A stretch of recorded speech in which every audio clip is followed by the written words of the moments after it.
Assalamualaikum warahmatullahi wabarakatuh, sahabat P-Network. Salam petir, jeder. Ini luar biasa.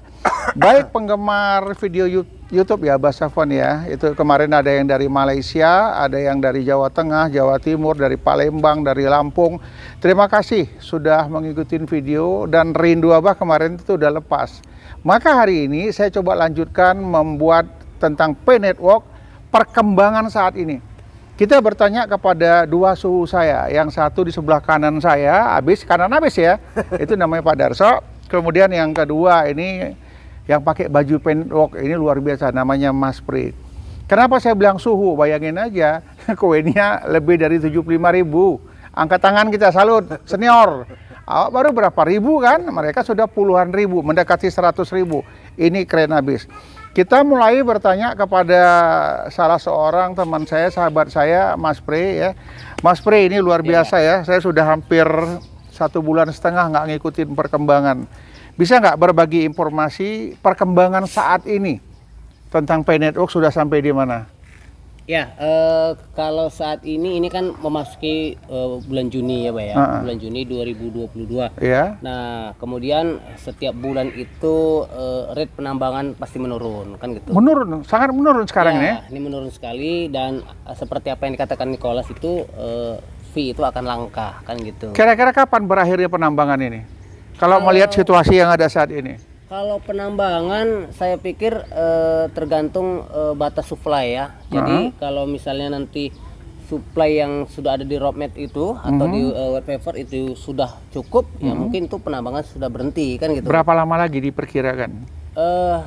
Kita nggak tahu ya, Pak, karena memang beberapa pioner di luar sana itu kan menambangnya sekarang sudah pakai node gitu untuk mengejar apa namanya ya, percepatan, penghasilan percepatan dari nilai fee tadi gitu.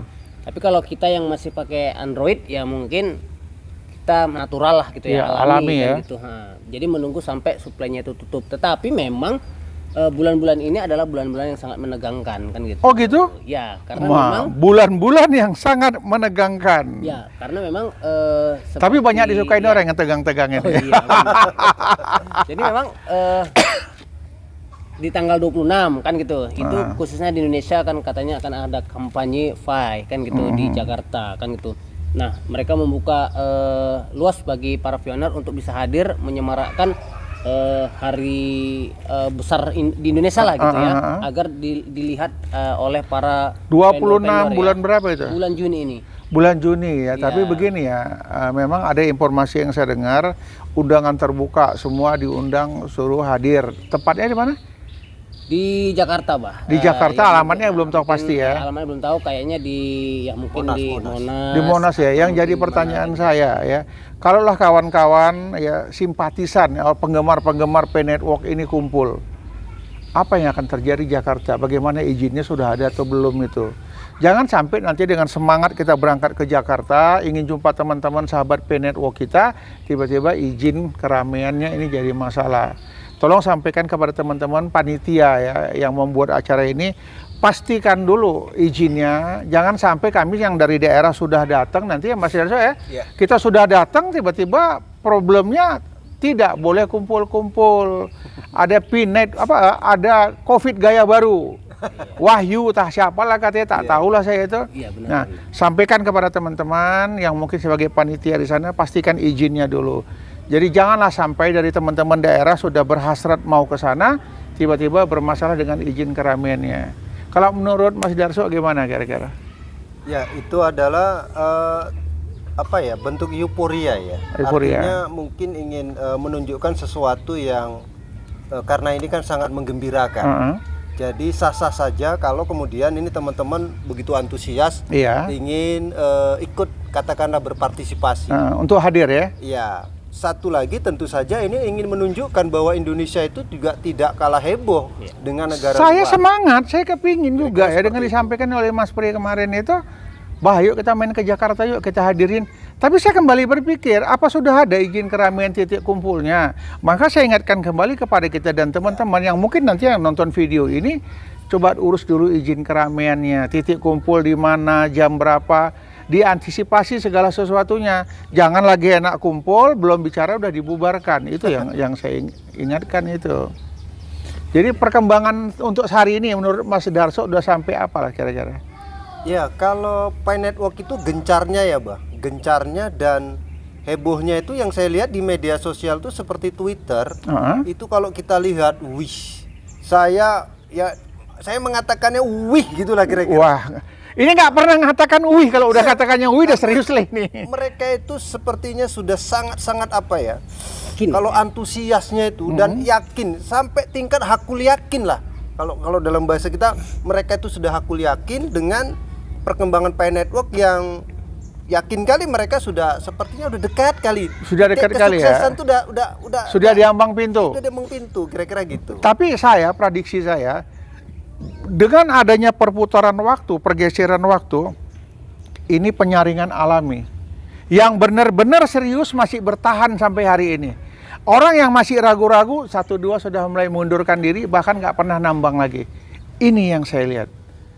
Nah, jadi coba bayangkan, orang yang sudah rame-rame nambang, koinnya banyak, karena dia khawatir, dia tidak percaya, dia mungkin sudah nggak semangat lagi, dia tinggalkan penambangannya, berapa koin yang akan hilang. Ah, ini yang kita takutkan, kita sayangkan ya.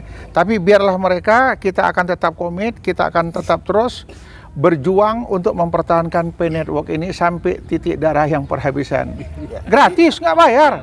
Ya, jadi kalau menurut saya kan gini, satu ya, kan tidak ada sepeser pun uang yang kita investasikan. Betul. Ya, kalau dulu sekali kita pernah melihat sebuah informasi atau katakanlah postingan juga dari konten kreator lain dulu bahwa sebelum Pi Network ada one coin kemudian makan korban bla bla bla bla, ya karena memang di situ diminta untuk melakukan investasi. Melakukan investasi. Ya, ini tidak ada ya. Ini kan tidak ada sama sekali. Nah, ketika orang melakukan investasi, uang terkumpul ke pengembang tadi, katakanlah developernya yang membuat aplikasi, ya pasti otaknya jadi kotor kira-kira begitu ya, jadi mau berbuat jahat. Betul. Nah, Pi Network kita tidak melihat itu. Nah, yang paling yakin adalah dari beberapa juga, karena namanya kita juga punya konten, kan dari awal sudah kita katakan, satu, tingkat kejelasan yang membuat orang yakin itu adalah bahwa Nicholas Kokalis mempertaruhkan nama besar Universitas Stanford. Sama harga dirinya. Dia nampak jelas dan sering ngomong, kemudian kita lihat beda dengan yang lain. Kan, kalau saya lain lagi. Ya. Jadi kemarin ada orang datang ke rumah, ya, rupanya dia sudah main kripto 10 tahun yang lalu. Nggak pernah bercerita, diam-diam saja. Nah, akhirnya dengan terjadinya dialog, dia bercerita, "Bah, saya sudah alhamdulillah sekarang." "Oh ya, gimana?" "Itu loh, Bah, Pajero depan tuh, Bah, hasil dari uang kripto, Bah, nambang sana, nambang sini. Kemudian, Bah, saya sudah beli apartemen." Ya, yang dulu kehidupannya biasa-biasa aja, sekarang sudah meledak-meletup. Jadi apalah pesan-pesan Mas Darso untuk teman-teman Pi Network saat ini? Kalau sampai pada saat dan detik ini, memang kan kita masih diuji ya, kesabaran kita menunggu sampai ya, katakanlah karena sesuai dengan roadmap-nya juga sesuai dengan rencananya kan tanggal 28 ya, 28 Juni itu adalah hari yang saya yakin kita semua menunggu dan menyambut dengan sukacita. Jadi ya hitungan hari lah ya, karena kan berapa hari lagi menunggu sampai tanggal 28. Ya, baik ya teman-teman Pi Network, kata kuncinya kesabaran, hanya tinggal beberapa hari lagi. Itu pesan dari Mas Darso. Kita minta pesan terakhir dari Mas Pri. Gimana Mas Pri? Mendekati hari hanya ini. Iya, walau sampai hari ini banyak juga pioner yang masih skeptis ya, atau pesimis dan lain sebagainya. Tapi memang kabar yang dari mungkin media sosial atau orang yang dipercaya bahwa tanggal 28 ini akan ya mungkin keputusan ya dari core team sendiri untuk membuat open mainnet misalnya seperti itu kan. 28 ini ada perkembangan terbaru. Ya, jadi kalau Mas Pri melihat ya perkembangan awal ini berjalan dari tahun, bulan, dan ini semakin mendekat, ada nggak nilai kemungkinan bakal jadi ini koin kita ini?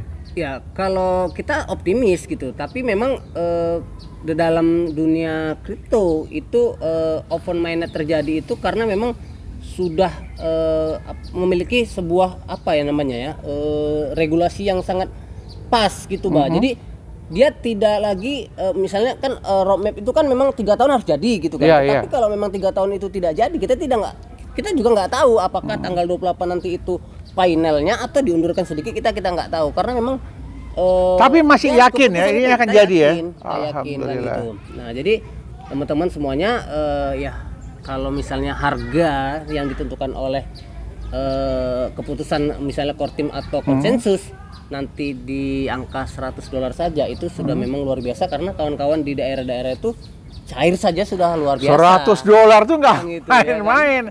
Saya nggak bayang gitu ya, 75.000 koin dinilai $100 per koin. Meletup. Kita cari kapal pesiar, jalan-jalan naik kapal pesiar. Baik sahabat P-Network dimanapun berada ya, yang di Malaysia, di Bandung, Kalimantan, di Lampung dan lain sebagainya, ikutin video ini, akan ada perkembangan-perkembangan yang terbaru. Salam P-Network, salam petir, jeder, jeder, jeder. Terima kasih.